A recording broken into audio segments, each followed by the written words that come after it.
All right. Welcome to this month's webinar that we put on from the behavioral element standpoint. This is Jay, Francesca, and terrybean as we are going to talk about confidence in the elements today. But before we do that, we just want to take a moment to say thank you for being here. Welcome to the program. If you have questions, if you have thoughts, we love it when you're chatting. Toss those in there. Tell us what you're thinking. Tell us what you're feeling. Tell us what your questions are, and we will most certainly address those. And when we get to the end today, we're going to talk a little bit about a big announcement that you may have seen in the email. We're going to save that all the way to the end because I have confidence you'll appreciate it. But with that being said, Terry, Francesca, welcome. Let's dig in on this concept of confidence. Terry, have you always been confident? Have you found yourself not confident at times? What does confidence mean to you? Yes. To answer the first question, probably more so than was necessary or even like deserved. But confidence is the ability to show up like you believe in you and can handle the things that life throws at you. At least that's what it means to me. And yeah, man, I've been confident for as long as I can remember. Certainly it's situational, like for most of us.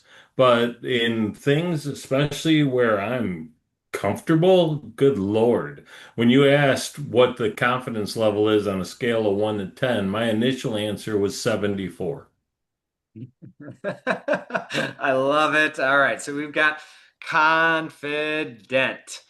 And Francesca, same question to you. Have you always been confident? Has there been moments where you didn't feel confident? Talk to me. What does confidence mean to you? Absolutely. I mean, I think confidence isn't just one thing. And I think in terms of what we'll be talking about today, it's definitely how our drive shows up at its best. But I think it can also tip into something that can push people away if we're not aware. I know for myself, just with like my journey growing up, especially after my brother's loss, I think the confidence didn't come right away because I wasn't really rooted in or grounded in who I really was. I was trying to figure that out along the way. But essentially, I would say definitely as I got older, the biggest tip in confidence in terms of really understanding who I was not rooting my worth in what I do, but just who I am. Because for a long time, my confidence came, well, if I win all the gold medals in dance, skating, piano, swimming, and I did all of that and I was good in school, I was like, cool, I can be confident. But at the end of the day, you can take all of that away from you. You know, you lose your house, you can lose whatever you want in your life, but who are you at the end of the day? So I think that was the moment where my confidence really came in, was like, it doesn't matter what I do, but the person I am I proud of that person? And the answer is yes. So that's where the confidence needs to come because everything else around us isn't guaranteed. That's so smart. And I love that concept, right? When we start to lean into our own internal for the confidence rather than our accomplishments or the external validation of that, it's such a game changer. So we start with a little bit of what is confidence. Why don't we do a little intro on the elements? Francesca, you always do such a great job with this. Would you mind just kind of giving a quick, what are the behavioral elements, just in case anybody here? I know many of you have heard this, but it's always great to have the reminder, anyways, for those four core biological drives that we're going to look at today. Absolutely. So for any of you that are new and don't know what we're talking about, no, it's not astrology. It's all deeply rooted in neuroscience and neuroplasticity, all about growth and change and development. So with the drive to acquire, the fire, it's focused on results, movement, getting things done. For the drive to bond, that's water. It's focused in connection, relationships, and people. For air, it's the drive to learn. So it's focused on innovation, ideas, possibility. And then, of course, with our earth, it's the drive to defense. Let's focus more on structure, stability, predictability, and just really protecting what matters. So all four are very valuable. And just because you're low in something doesn't mean you're bad at it in your profile, but each one expresses their confidence and everything else. So we do very differently. So excited to get going. And back to you, Jay. Awesome. So I am going to share this and I want to talk about the difference between maybe confidence and cocky or confidence and arrogance because I think that that is often we hear somebody and somebody that exhibits or exudes like very very high levels of confidence. We can often sort of look at them and go, are they being arrogant or anything else? And I'm very curious How do you see that dichotomy? Like, where does that line go between somebody being very confident in themselves and maybe overly cocky or arrogant? What does that look like? Francesca, you want to go or should I? Whatever you'd like, Terry. I'll let you lead it off. So to me, cocky is performative, whereas confidence is quiet, calm presence. And so when I was saying earlier about being a little more so than deserved, I could come off as cocky, but it was driven by what Francesca said. I've long known who I am. I've long known what I was good at. I got into the introspection thing way too young for most people's liking. And so I kind of understood those strengths and weaknesses and where I wanted to be or who I wanted to be long before, like decades before I think most people even come to that realization. So that allowed the confidence to continue to grow in this show. But yeah, there were times when it was like, well, I got to play the confident guy. And normally we lean into that a little bit too hard. And I think that's where that shows up as cocky. Gotcha. Oh, And and Terry. Francesca, what are your thoughts? Yeah, I mean, very similar to Terry in that respect that I think for any person that walks into a room and we notice that they're just trying really, really hard, um, I think it's really easy for us to come across like have a judgment towards them of like what are they trying to prove? But all it is, they're just not confident in themselves yet. And having that empathy of like, okay, they're still trying to figure out who they are, what their purpose is, and why they're here, right? And once that shifts, of course, everything changes around us. So there's a lot of people I've met in my life, especially in the corporate world, where I'm like, holy crap, why is this person so cocky or arrogant? But I realize it's just it's that fine line, right? They're probably a really good person, but they're just tipping that scale of trying to prove versus just being them and allowing that to speak volumes. So um yes, cockiness. It's so funny because it's such a fine line, right? And I think it can sometimes differ too, because there's a lot of things that some of my male collaborators over time in the corporate space have been able to do where necessarily maybe as females we haven't been able to. And I think that as time goes on, some of the same behaviors can be identical, but for me to do them versus maybe a man, I know it's kind of silly to say, but that has also been a part. So I think sometimes it's just even perception.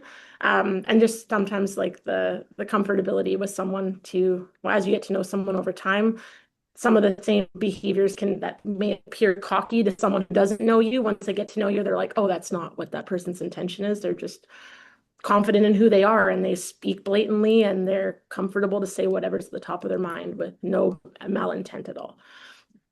Yeah. And I'm glad you're bringing that voice to this space because that's obviously something that Terry and I are not able to speak to. But I know that, and this is an interesting set of studies. Typically, and this has been pretty well documented across the different psychological studies, but boys are generally raised with a false level of confidence, whereas girls are often raised to be more quiet, to be more modest, to be more, I don't want to say subservient, but to an extent, that's kind of what it is. It's like this is also something that shows, and it shows that the pattern not just being taught as a child, but as they grow. Let's say that we are all competing for a job, and where some of that confidence comes in is the the offer comes back at $100,000. Boys, men, will often negotiate and say, no, I want X, Y, and Z, or this, or that, or the other thing. Whereas, and this has been well documented across Gartner, across a number of others, whereas women oftentimes will say, do I deserve that salary? And it's such an interesting thing. And I think that it's really important that we bring voice to that because there is a gender disparity between what expectations of confidence and cockiness or arrogance or anything else. So I will say it's a really this is a topic that's kind of near and dear to my heart. For many years, I think that I could, and even now, I think some people had perceived me as arrogant. And I'll kind of share a story about this. And arrogance is actually very far outside of my scope. The way that I define confidence and confidence is I'm self assured. I know that I'm capable. Much like what Terry said, I feel like I have the resources to be able to do what I need to do. Arrogance to me is I think that I'm better than you. And I've never actually thought that I was better than somebody else or that I was more valuable than somebody else. But I will say that my confidence often came from the production of results, very similar to what you said, Francesca. When I was able to perform at high levels, that built my confidence. And as a fire, when I wasn't getting results, that had an impact on my confidence. And I think that that shifted over the course of time. But one of the things that I tend to see is that people that appear very extroverted, appear capable of arguing or delivering a speech or anything else, are often can be conceived as either confident or cocky or arrogant or anything else. What is it about our ability to either communicate or to speak up or anything else that creates that condition? What are your thoughts, team? Because I think this is a really important piece. We look at somebody in a meeting that speaks up and speaks their voice, maybe not overbearingly, not demanding, not pounding on the table, but they speak up and everybody listens. It's like, wow, that person has something great to say. And we see them as confident. They may be and they may not be. But what are your thoughts on that? What is it about the giving voice to something that brings a sense of confidence?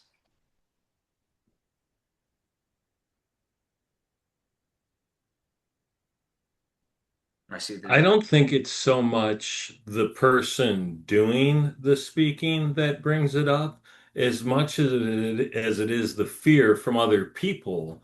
Like we all know as presenters that it's like the number one fear on the planet. So when someone's willing to actually stand up in front of a room, have a conversation, or even sit at the table and be the first one to answer, the perception is that person must be confident. And if they do it all the time, especially if it's gone a little bit astray, they become deemed as cocky. And I will say that you do have to have a little bit of swagger and a little bit of cockiness and a heck of a lot of confidence to stand in front of a group and be willing to be wrong, right? Mm, Because you don't know if you're standing in front of 100 people, odds are you're going to be more knowledgeable on the topic than 95% of the room. But there's still 5% of the room that potentially could light you up. And that takes a special kind of person to be willing to subject themselves to that type of criticism. And hopefully, you know your stuff well enough that you don't ever run into that situation.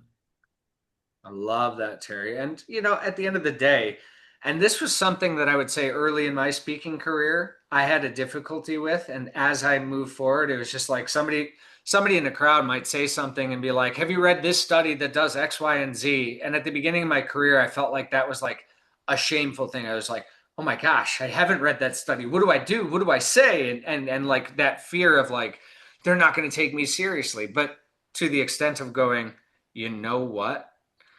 There's no possible way that any human being on this planet will ever be able to read every study or anything else. And collectively, we're smarter. So as I got more confident, it became more of, no, I haven't. Share with the crowd. What did it say? What was the outcome of that? Can you help educate us? And I think that shift probably comes maybe with a little bit of maturity and a little bit more of the self-assuredness, not the external validity. Francesca, what are your thoughts?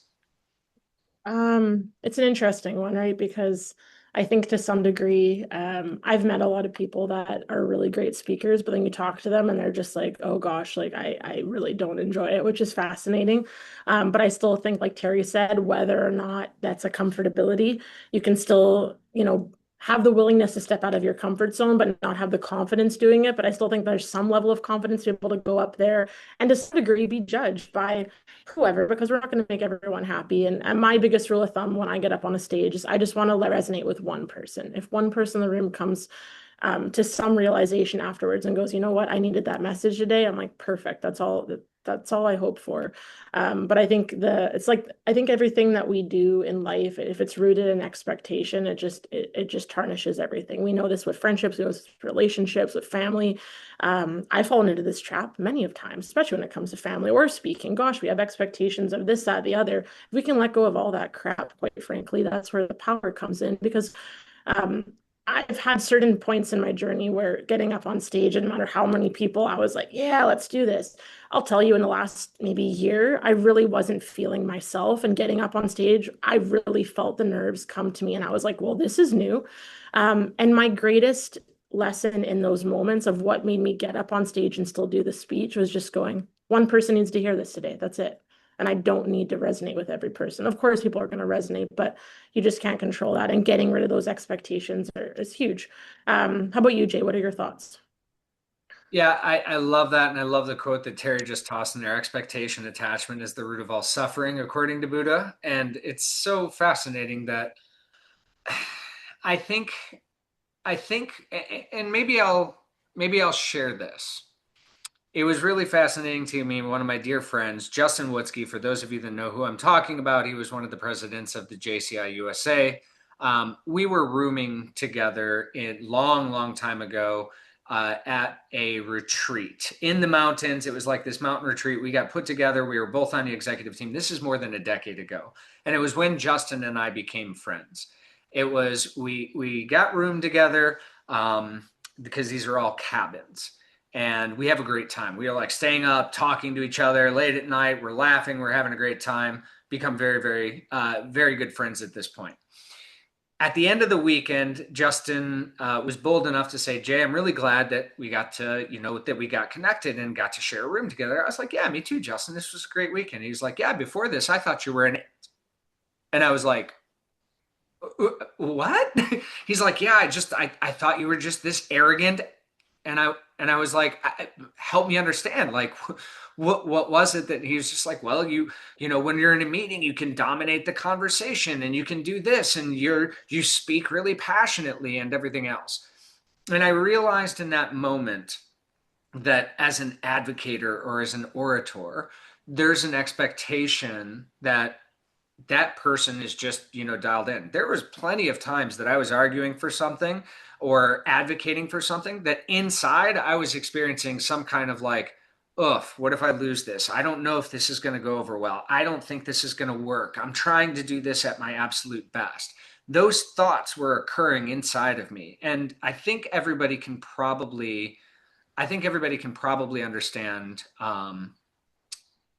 imposter syndrome, that sometimes when you're speaking or when you have that moment of, hey, I'm advocating or I'm being vocal, that deep down inside, there may be something inside that's telling you, shut up and don't do it. And I've had those experiences before. So let me ask that question. Yeah, right. So yeah, Justin and I became fast friends after that. He's like, "You're not like that at all." I'm like, "Yeah, all right, well, perfect." So it was a great lesson. Have you ever experienced imposter syndrome? And what did that look like for you? And we're going to get to the elements here in just a moment and really kind of align each of these different things. But I'm asking the audience as well. So I'm going to ask both Terry, Francesca, have you ever had that moment where maybe you're like, maybe I'm in the wrong room, or maybe I don't belong here, or anything else like that? Terry, your thoughts on that? I tend to not do things that I'm not comfortable doing. So I don't ever really end up in a situation. Don't get me wrong, I try new things all the time, but I'm selective about it. They have to align. And the reality is, when you're bold enough to suck at something new, I don't know that you ever feel like an imposter because if you're open to the idea of saying, yeah, I suck at it. I've never done it before, or this is my second or third time. And realizing just the amount of practice things take to actually make them look easy.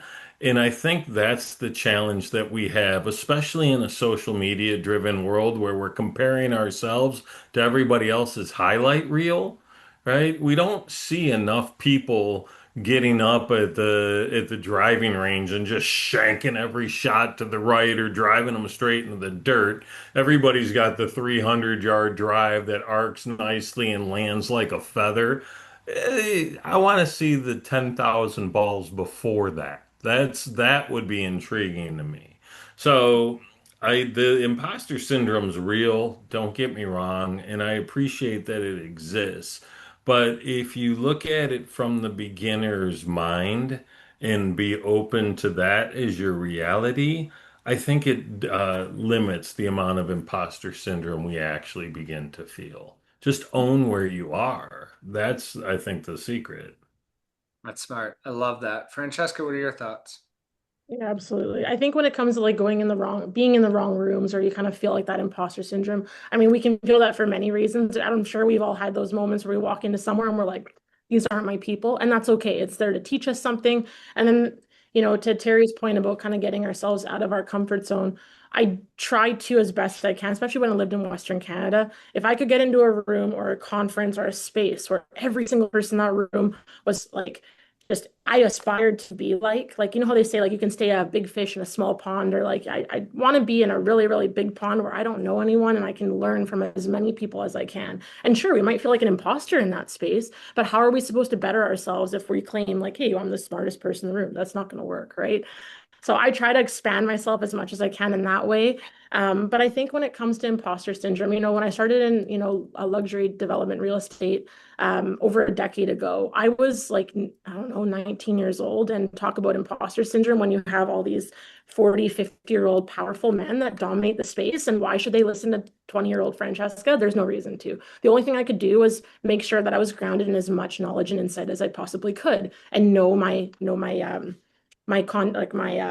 development or the land or whatever I was doing. But the thing that people would always ask me was, did it scare you when you didn't know the answer? I'm like, no, because when someone asked me something and I didn't know, I'd go, you know what? That's a really great question. I'm going to verify that and I will get back to you. Never just share with someone something just for the heck of it. Like that's where the confidence lies in being able to, like Terry said, own where you're at. And I don't know if any of you have felt that in some cases, put a yes in the chat when you get asked something, you're like, oh my gosh, I don't know. We've all been there, right? And that feeling, but just being able to say, hey, no, I don't know the answer. We're not supposed to know everything. Gosh, the day we stop learning is the day we fail, right? We want to learn till the day we die. So that's my thought process on that. Oh, and one more thing, Jay, because Terry said something about social media. I don't know if any of you have felt this. If you have, throw a heck yeah in the chat. Social media, Terry's right.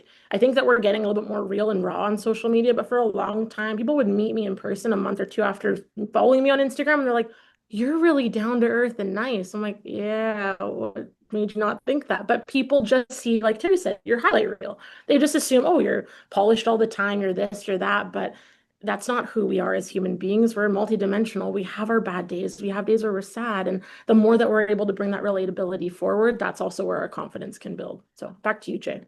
Yeah, I love it. And I wanted to bring up imposter syndrome because I think that that can be a counteractor to our confidence. To your point, Terry, that feel the fear and do it anyway.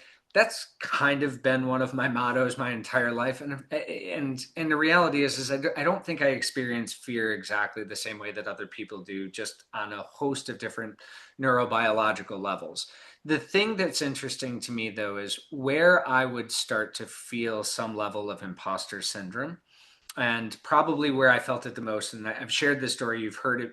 You two have heard it before, but it was when I was invited to participate in like one of Dr. John's seminars where the room is 50 people, all of them have PhD behind their name in psychology or some kind of clinical thing. They've been practicing clinical studies for whatever, and I am not a clinical psychologist, and I'm the youngest person in a room by 2 decades. I definitely experienced some like, what am I doing in this space? Was going to be there anyways because I knew that I had a lot to grow, a lot to learn from.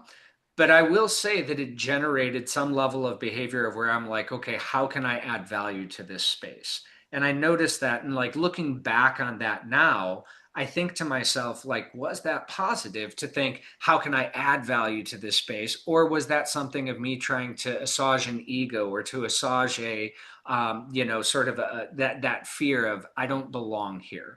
And I think that that's interesting. So I'm going to shift this real quick because I want to understand what your thoughts are, because some people I think might equate confidence is on one side.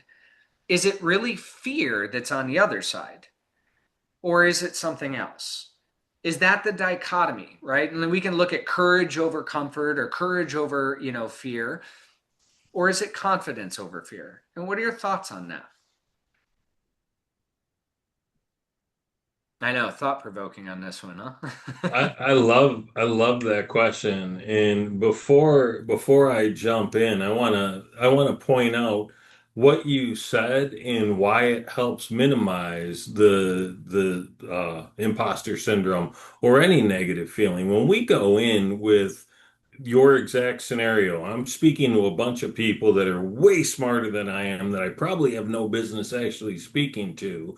If I'm trying to go in and sound smart or intelligent or like someone they all must know or selling a bunch of stuff, we're going to never feel like we hit that mark. If I go in and think, how can I add value to this group and be useful to them?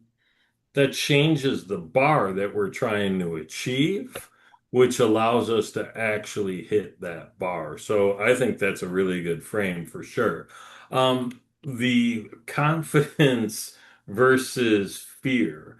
I look at life as, is it dualistic? Is there two sides to everything, or is it just one side, right? Is it just confidence and lack of confidence?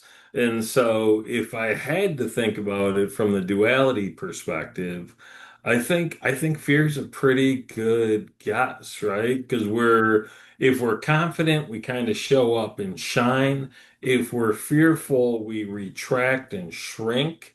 And so I think that's as close to the opposite of confident. I mean, aside from being not confident, the driver behind that's probably like just afraid to be there. So yeah, fear sounds right to me. What do you think, Francesca? I'm a bit perplexed with that one. I mean, fear is definitely an aspect, but I don't know. It I think there's a lot of factors for sure. Um, Maybe come back to me on that one. I'm battling something in my brain as to what that might be, but I'll figure it out. Perfect. Well, let's dig into the elements. Let's apply the elements here. And I think it would be good to go in alphabetical order today. So I'm not starting with Terry per se, but Terry, you're the air element. And let's think about air and confidence. In what spaces would you anticipate and or expect an air to feel confident or maybe feel less confident? What are your thoughts? Brainstorming, ideation, quick thinking, witty remarks, the ability to synthesize information, seeing something and for the first time and understanding it more quickly than other people in the room. All of those to me are air confidence boosters. Being able to communicate a message, sequencing information. Confident, man. You put me in a room where that's the missive, I'm in and probably on fire, no pun intended.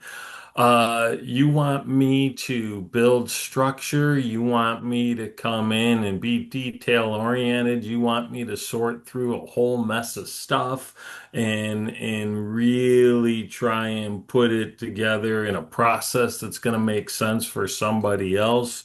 You want me to be organized and share those organizational traits or explain how that actually works.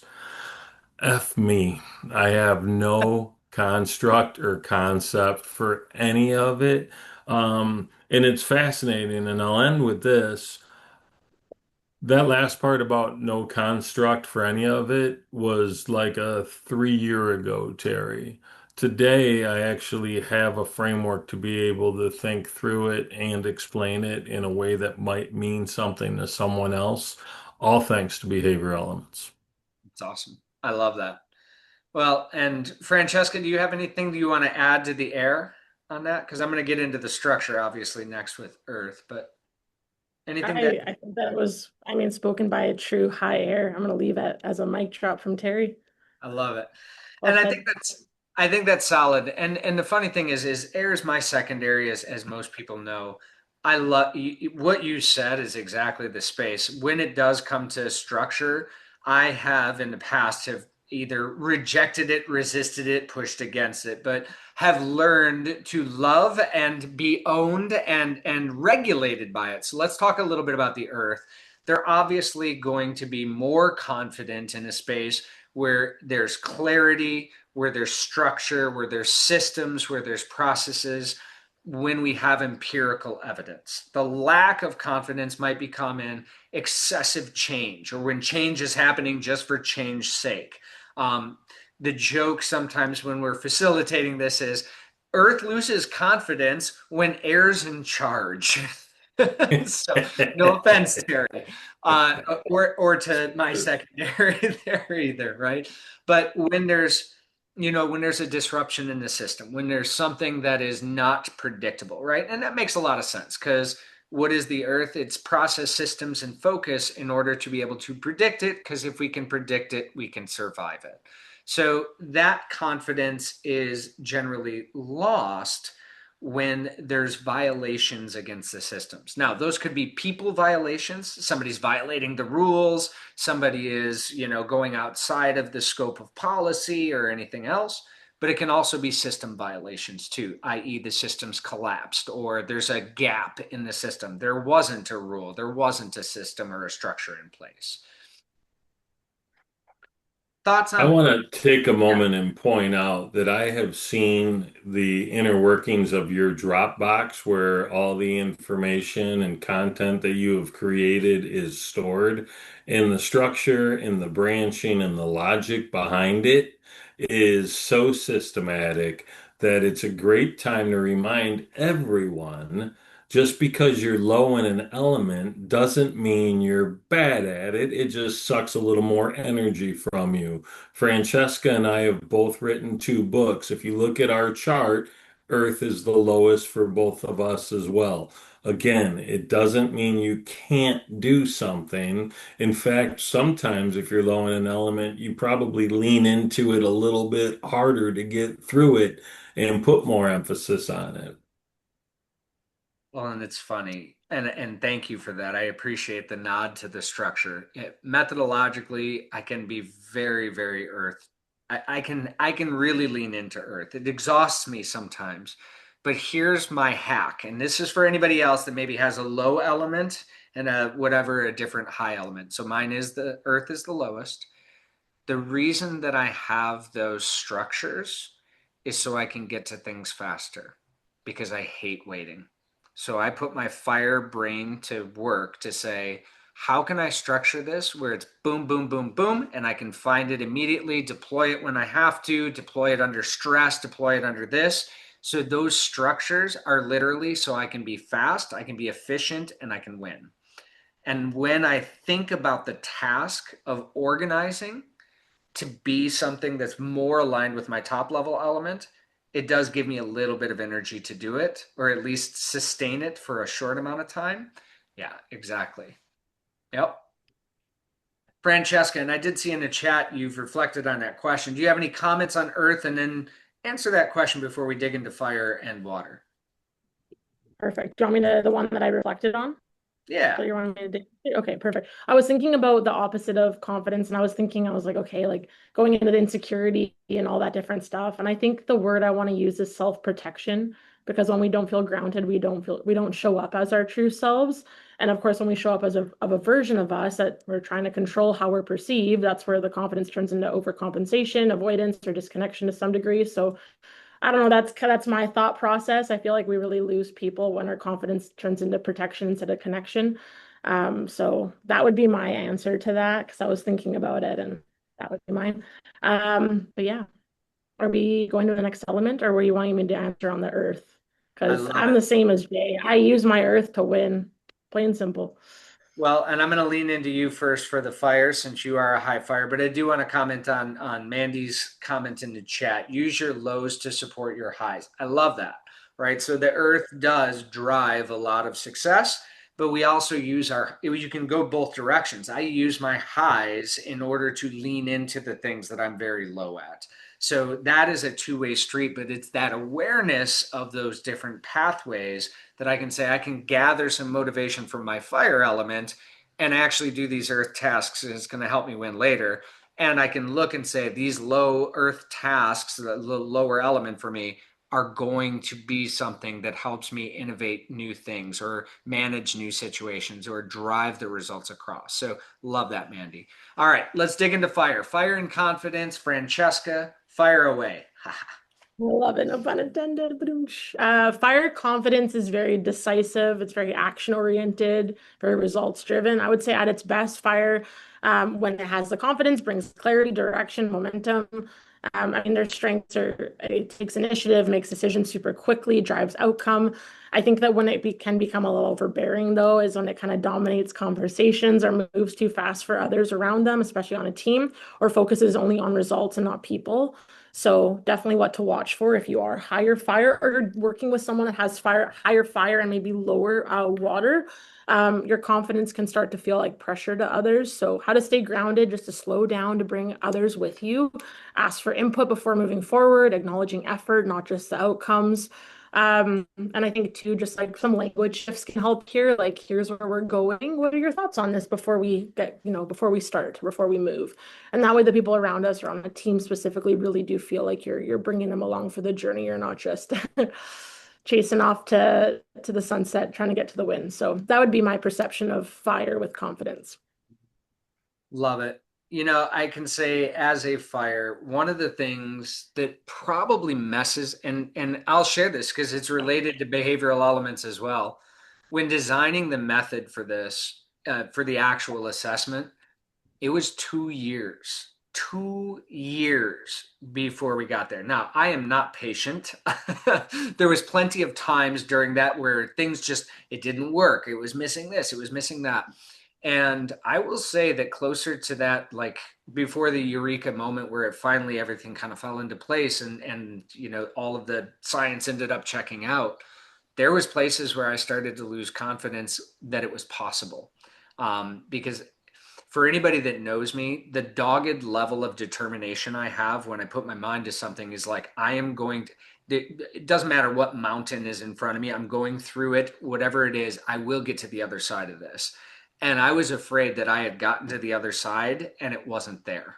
And at some point in times, I started to lose confidence that there was going to be an outcome that we were going to be able to get from it. And I'm very, very grateful to my team. Some of them are on this call here today that kind of kept me going and kind of saying, hey, just keep pushing. You're going to find it. You're going to find it. But I will say that I started to lose a little bit of confidence in whether or not this was even achievable.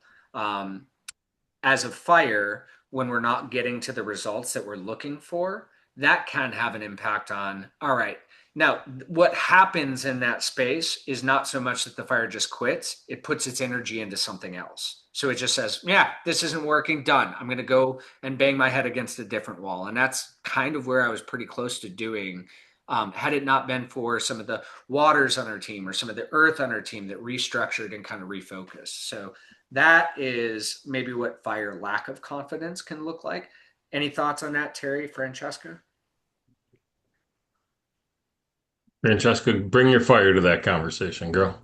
Okay. I mean, I guess kind of what I was saying, like it can just feel overbearing at times if people aren't careful, especially with high fire, and just like dominating conversations or moving too fast. But I mean, I've known a lot of really great, like I'm high fire, but I'm backed with some pretty high water, so that balances me out, I would say. But I've been around a lot of very high fire leaders. They're exceptional, but it just takes another team member, and it's often sometimes me to be like, hey, we're on the same page, but like these three people, they need you to slow down. They're like, okay, got it.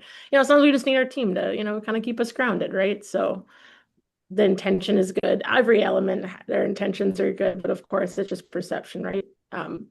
Every element is going to react a little bit differently. For someone like me, I'm like, yeah, let's go, because I've got the high fire. But someone with higher earth, they're like, okay, no, we need a plan.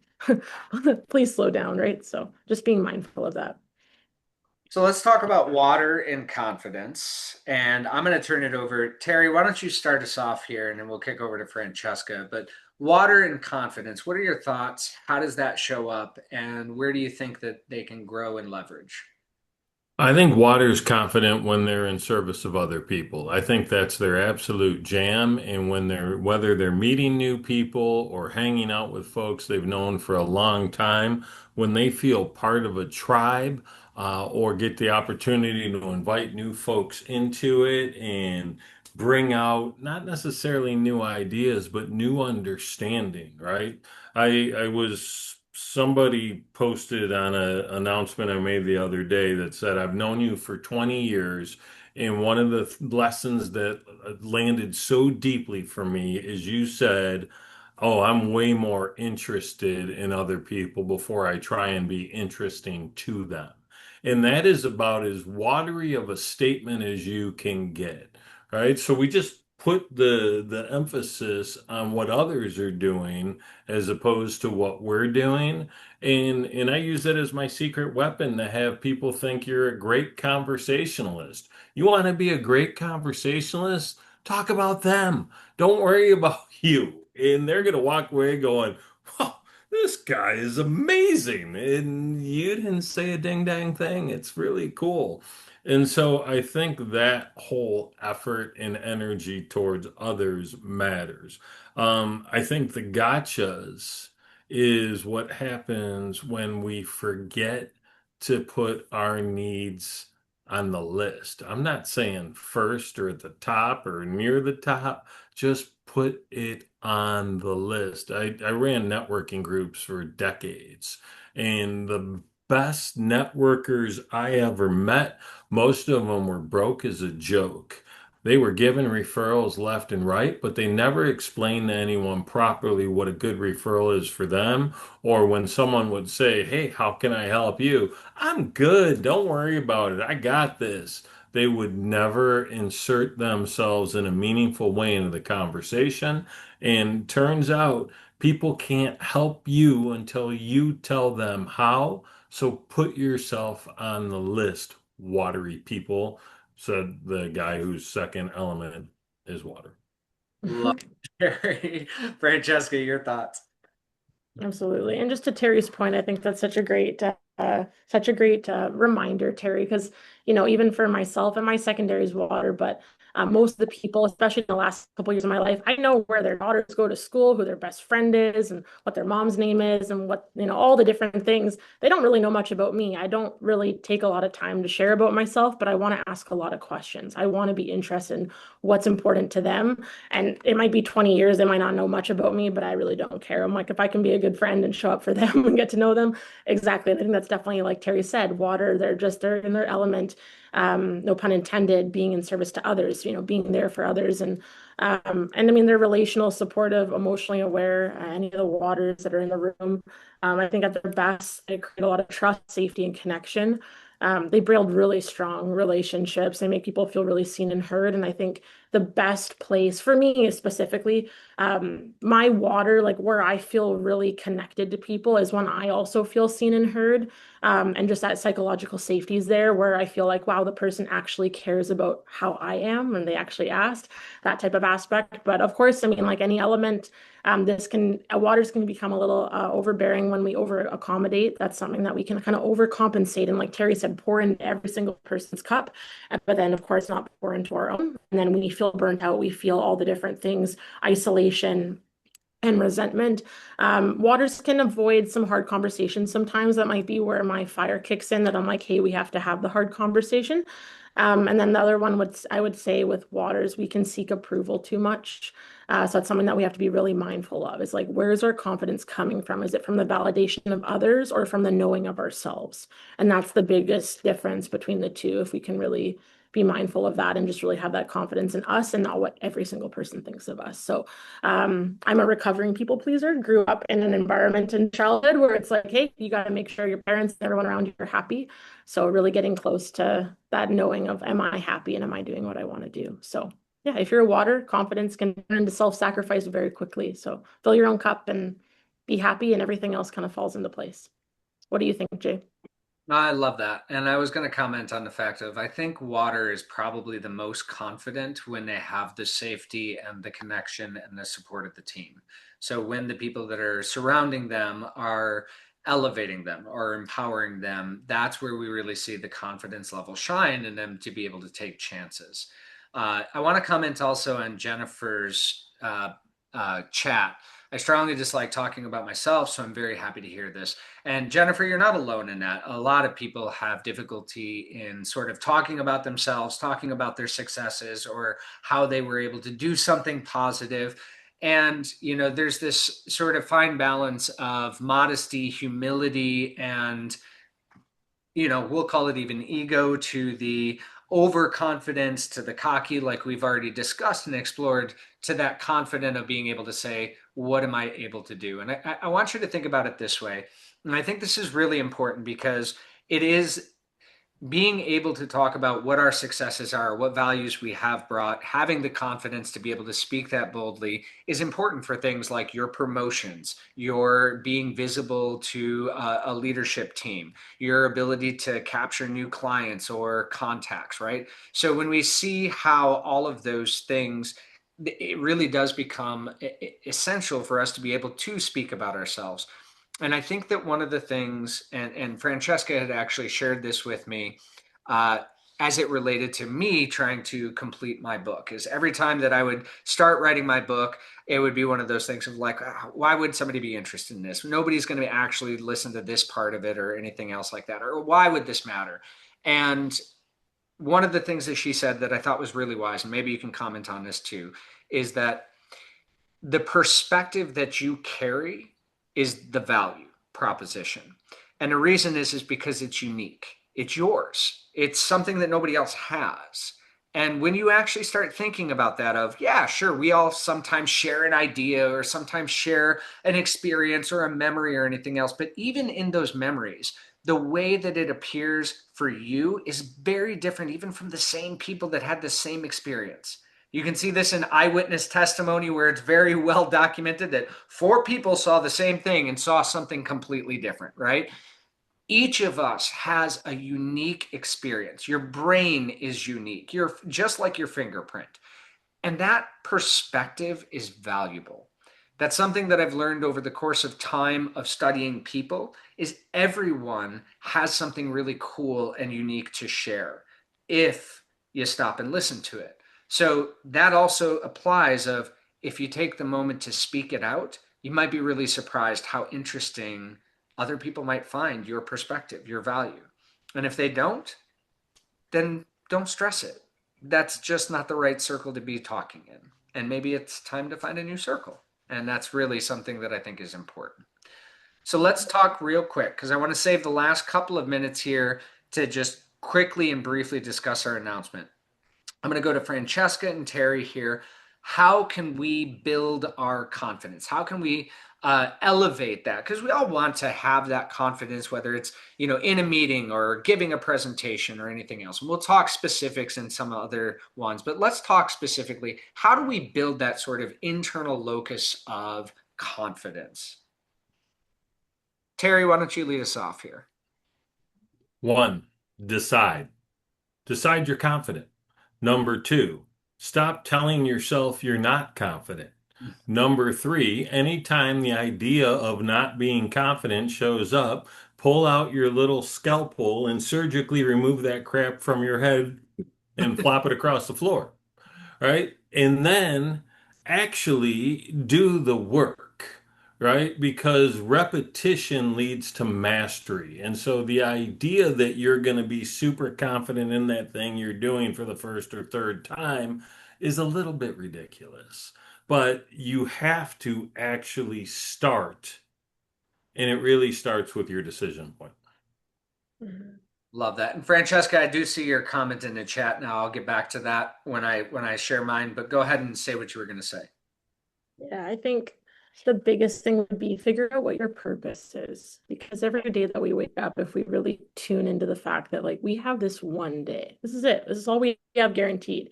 If you figure out what your purpose is, why you feel like what makes you happy, what you think you're contributing to others, focus on that. That's where you're going to build your confidence because like, and don't get me wrong, I have gotten into this trap multiple times in my life. And the quickest way that I've ever gotten out of it was I was like, wait a second, I have today. This is all I've got. This is such a gift.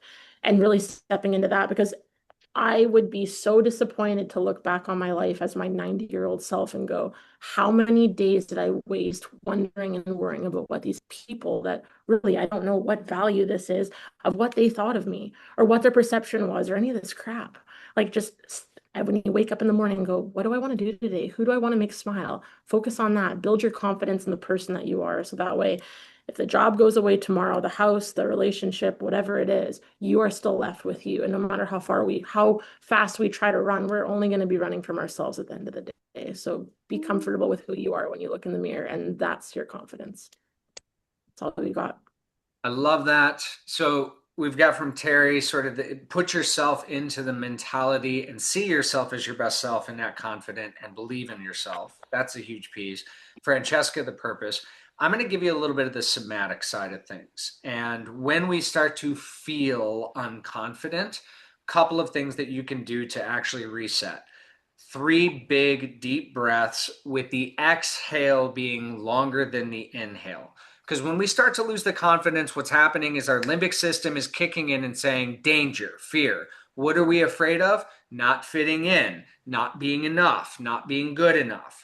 What you need to do is start with the body and get the body aligned. 3 deep breaths where the exhale is much larger than the inhale. That's number 1. Is number 2, and this was something that was spoken about in a TEDx talk, is maintain a posture of confidence. And I know that sounds strange, but the mind follows the body follows the mind.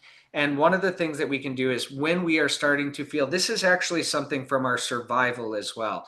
If you've ever heard of the concept of peacocking, is where somebody goes like this and they're sitting in a chair and they make themselves larger than life or any of these types of things.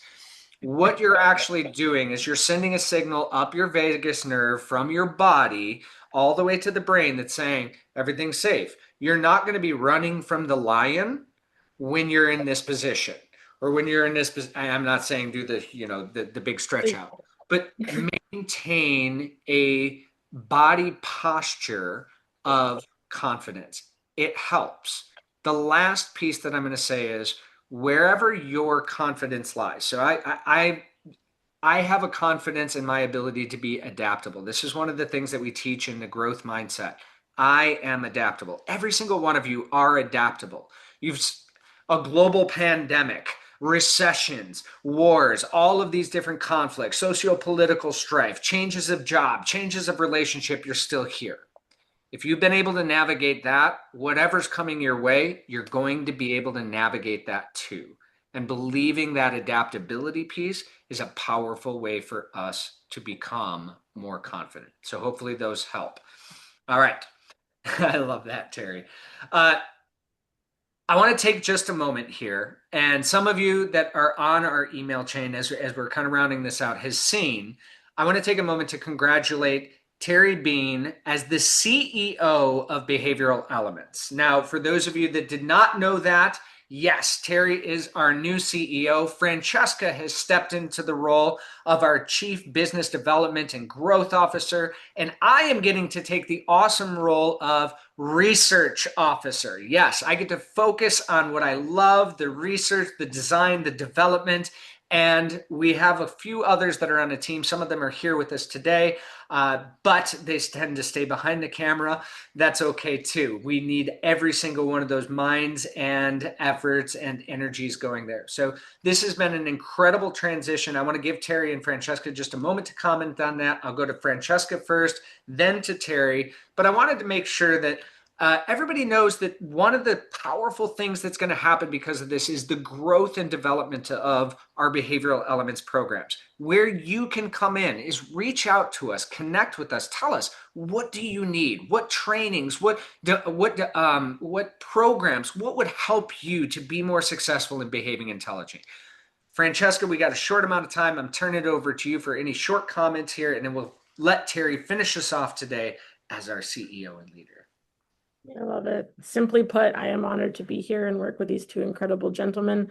And our greatest ask is just reach out to us. Let us know what you want to see, what you want to learn, how we can serve you. And we look forward to all that's to come.